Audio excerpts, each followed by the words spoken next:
entire world together with hands that were never designed to do the job of God.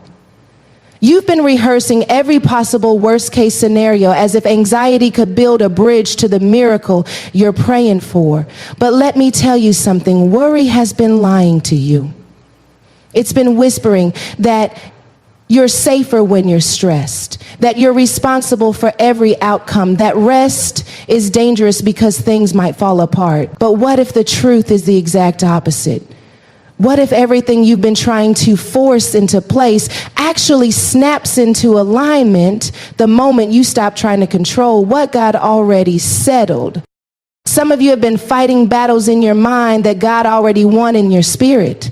You've been losing sleep over situations that heaven has already resolved. And today I came to tell you, when you release worry, you release God's room to work. When you stop overthinking, you stop interrupting the blessings that are trying to find you. When you finally unclench your fist, you discover the future God has been trying to place in your hands all along. So if you hear nothing else today, hear this. Your breakthrough isn't waiting on more effort, more stress, more striving. Your breakthrough is waiting on your surrender. Worry is one of the most subtle thieves of destiny because it convinces you that you are being responsible while quietly draining you of the faith required to move forward. It disguises itself as preparation, caution, and vigilance, but really it is fear dressing up as logic. And when fear starts sounding reasonable, when it starts sounding practical, when it starts sounding like it's trying to protect you, that's when it becomes the most dangerous, because worry doesn't just sit in your mind, it starts forming roots. It plants itself in how you speak, how you think, how you pray, how you sleep, how you make decisions. It shifts you from being led by the Spirit to being led by your fears, and you don't even notice when the transition happens. You start rehearsing negative outcomes more than God's promises. You start planning for worst case scenarios more than you plan for the blessing you're asking for. And before you know it, worry has become the lens through which you view your entire life.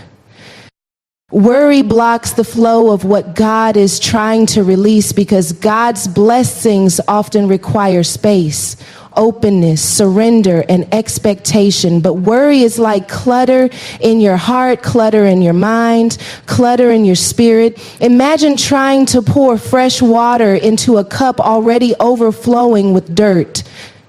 That's what happens when God tries to pour clarity, favor, or direction into a heart filled with anxious thoughts. It has nowhere to land. It has nowhere to settle. It spills out because the space is already occupied. Some of the blessings you've been praying for aren't delayed because God said no, but because worry has filled the room where your blessing was supposed to live. You can't receive what you're too stressed to recognize. Sometimes God gives you an opportunity, but worry makes you think it's a trap. Sometimes he opens a door, but worry convinces you it won't stay open long enough for you to walk through it. Sometimes he removes someone from your life, but worry tells you it's a loss instead of a rescue. Worry mislabels what God is doing. It attaches fear-filled meanings to God-ordained moves. And when your mind becomes cluttered with those false labels, you miss the beauty of what God is crafting all around you. Worry blocks not only blessings, but also wisdom. It clouds judgment. It causes you to make decisions based on fear instead of purpose. It makes you reactive instead of responsive, impulsive instead of intentional. When worry leads, peace cannot follow. When anxiety speaks louder than faith, you begin to live in survival mode instead of growth mode. You start preserving instead of expanding. You start hiding instead of progressing. That's why some people feel stuck. Even though they're praying, they're still praying with a worried mind. They're still praying with a divided heart. They're praying for blessings, but preparing for a disaster at the same time. And a divided inner world cannot carry an undivided blessing. Worry is also a form of self-preservation that pretends to be wisdom. It makes you think you have to hold everything, monitor everything, anticipate everything. It makes you feel like you cannot afford to let go because letting go means losing control. But the truth is, worry never gave you control. It only gave you exhaustion. It only gave you fear-filled illusions that you were managing something God never required you to manage. There are burdens you were never meant to carry. There are outcomes you were never meant to predict. There are battles you were never meant to fight. But worry makes you forget all of that. It pulls you away from the truth of be still and know. And it pushes you into the lie of be anxious and assume.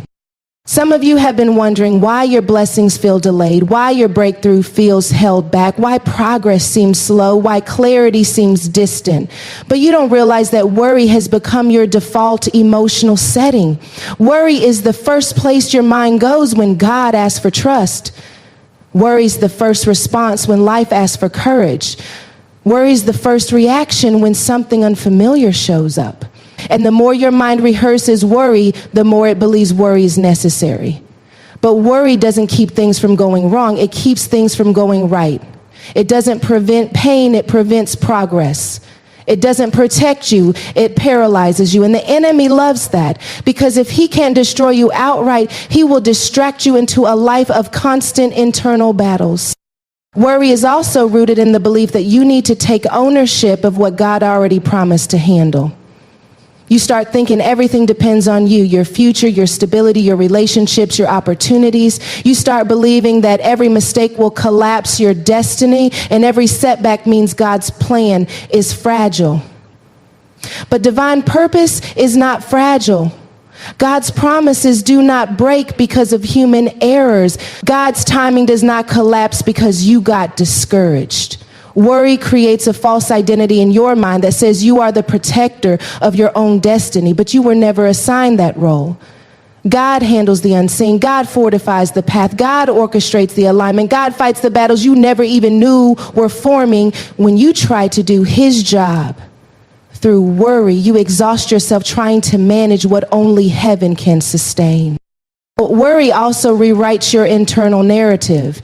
Instead of saying God will, you begin saying what if? And what if is the language of fear. It builds scenarios that have no evidence. It creates storms that do not exist. It paints pictures of outcomes that are not rooted in God's character or his promise. And the more time you spend imagining the worst, the less mental energy you have left to expect the best. That's why worry is spiritual warfare disguised as mental overthinking. It doesn't always attack your faith directly. It attacks your peace. It attacks your clarity. It attacks your ability to rest. And when it steals those things, your faith naturally weakens. Faith doesn't die overnight. It dies when peace is suffocated by repeated waves of worry. Worry also shuts down creativity. It limits vision. It makes you think small. It makes you dream cautiously. It makes you afraid to desire too much because you don't want to be disappointed. Worry makes you distrust hope. And when hope feels dangerous, your spirit begins to shrink. You start accepting less than your divine capacity. You begin to settle for what feels safe instead of reaching for what feels aligned. You avoid opportunities that require courage.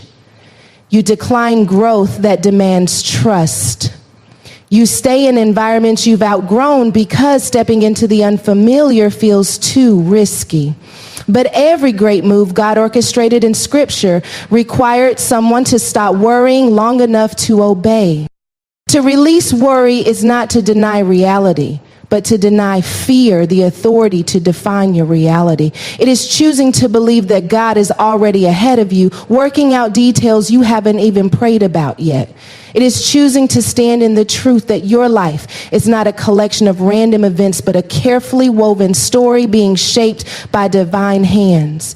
It is understanding that you do not have to figure everything out to move forward. You only have to trust the one who sees what you cannot see and knows what you cannot know. When you stop worrying, you stop resisting God's flow. You stop blocking the very things you're asking him for. You stop interrupting the alignment he's been trying to establish. You stop sabotaging the peace he's been trying to give you. You begin to notice the signs you used to overlook. You start seeing possibilities where fear once showed you problems. You start thinking differently, praying differently, listening differently. You become more available to what God is doing because your mind is no longer cluttered by what fear is imagining.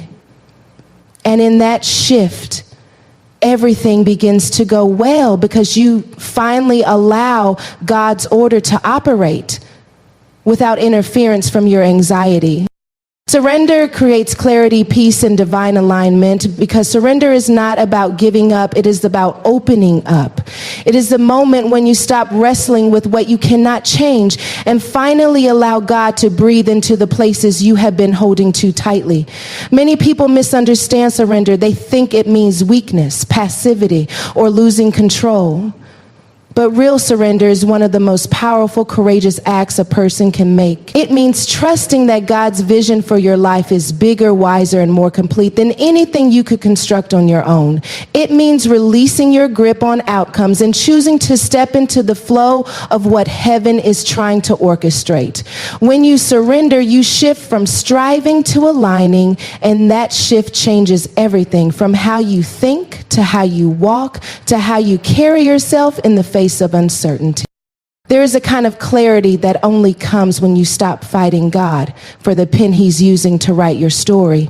When you are trying to control every detail, you cloud your own vision. You let anxiety speak louder than instruction. You let fear become your advisor. But surrender quiets the noise. It silences the internal storms that have been confusing your spirit. It lifts the fog from your mind so you can finally see what God has been trying to show you. Clarity does not come from trying to predict outcomes. It comes from trusting the one who already knows the outcome. You cannot see the mountain when you're staring at the dirt beneath your feet, but surrender lifts your head. It raises your perspective. It gives you a higher view because it positions you to see through faith instead of fear. And when clarity comes, peace naturally follows. Not the kind of peace that depends on circumstances where you're calm only when things are calm. Not the kind of peace that requires everything to be predictable. This is the peace that surpasses understanding. The peace that doesn't make sense to the outside world. The peace that shows up while the storm is still raging. The peace that sits with you in the questions, the peace that holds you steady in the unknown. People don't understand how you're able to breathe, stand, move, and smile while walking through the fire. They don't understand how you're not losing your mind while facing uncertainty. But that's because they don't understand what surrender does. Surrender gives you access to a peace that isn't built on what's happening, but on who is holding you. It is peace that anchors you so deeply that even when everything around you shakes, you don't collapse internally. This peace opens the door for divine alignment. God cannot align what you refuse to release. He cannot elevate what you insist on dragging back into fear. Alignment requires flow, and flow requires surrender. Think of it like a river. The water doesn't struggle to find its path. It moves naturally because it trusts the direction carved out for it. When you surrender, you move like that river. You stop forcing yourself into spaces that were never meant for you. You stop clinging to people who are no longer aligned with your journey. You stop chasing opportunities that drain your spirit.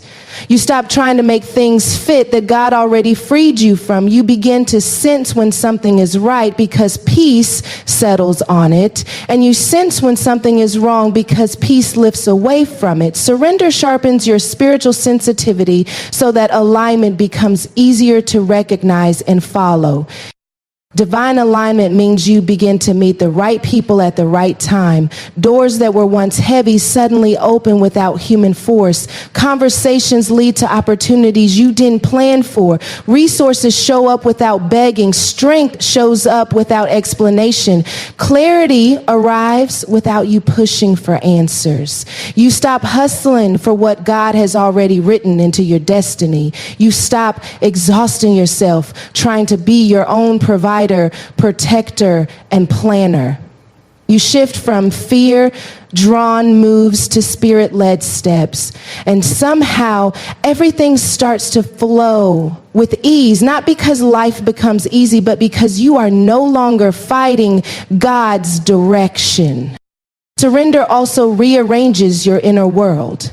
It breaks the patterns of self-sabotage that come from fear, comparison, or trauma. You begin to recognize when your old self is trying to rise up and interfere. You notice when anxiety is trying to take over again. You become more aware of the thoughts you entertain, the stories you tell yourself, and the lies you've been believing. Surrender teaches you to pause before reacting, to breathe before panicking, to listen before moving. Slows you down just enough for you to make decisions that align with your destiny instead of your fear. It helps you release roles you were never meant to hold and identities you created for survival, not purpose. You become intentional instead of reactive, aligned instead of scattered. And as surrender reshapes your internal world, it begins to transform your external world. Your relationships shift, the way you speak shifts, the way you pray shifts, the way you show up for yourself shifts. You stop tolerating chaos because it no longer matches the peace God planted in you. You stop shrinking yourself to fit environments that can't hold your growth. You stop apologizing for choosing peace over drama, clarity over confusion, alignment over attack. Surrender gives you permission to evolve. It frees you from the pressure to maintain who you used to be. It allows you to step into who God is molding you to become without guilt, without hesitation, without fear of being misunderstood. But surrender is also uncomfortable because it forces you to let go before you know what God will replace it with. It requires you to walk forward without all the answers. It asks you to trust the unseen more than the visible, and that can feel risky, vulnerable, even frightening. But the discomfort is not a sign of danger. It is a sign of transformation. When God pulls you out of your comfort zone, it is not to punish you. It is to position you.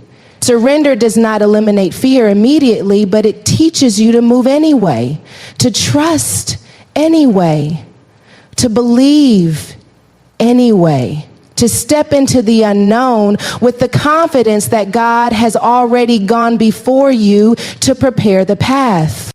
Sometimes surrender feels like loss. You lose control, you lose old habits, you lose old certainties. But what feels like loss is actually clearing. God removes what was clogging your path. He breaks what was blocking your growth. He empties what was filled with worry so he can refill it with wisdom. Surrender is not about losing, it's about exchanging. You hand God your fear and he hands you clarity. You give him your anxiety and he gives you peace. You release control and he gives you alignment. It is never a one-sided sacrifice. It is always a divine trade. And when you begin to live in surrender, you notice how differently things unfold. You stop forcing connections and start attracting alignment. You stop chasing validation and start resting in purpose. You stop striving for acceptance and start standing in identity. Life begins to feel less like a battle and more like a partnership with heaven. You move with more confidence, not because everything is perfect, but because you finally understand that perfection was never required for progress. You move with steady steps because surrender gave you access to God's rhythm, not your anxiety's rhythm. You become more patient because you realize his timing is wiser than your urgency. You become more hopeful because you see that surrender opens doors your strength could never open. Surrender creates emotional clarity as well. You start recognizing what truly matters and what was just noise. You stop giving your energy to things that drain you. You stop overreacting to things that used to trigger you. You learn to walk away from chaos without feeling guilty. You learn to rest without apologizing. You learn to breathe without rushing. You begin to trust that peace is not a luxury, but a promise. You start choosing environments that protect your peace instead of compromising it. Surrender is not a moment, it is a lifestyle, a constant posture of openness, trust, and expectation. It is choosing every single day to align your heart with God's plan instead of your fears.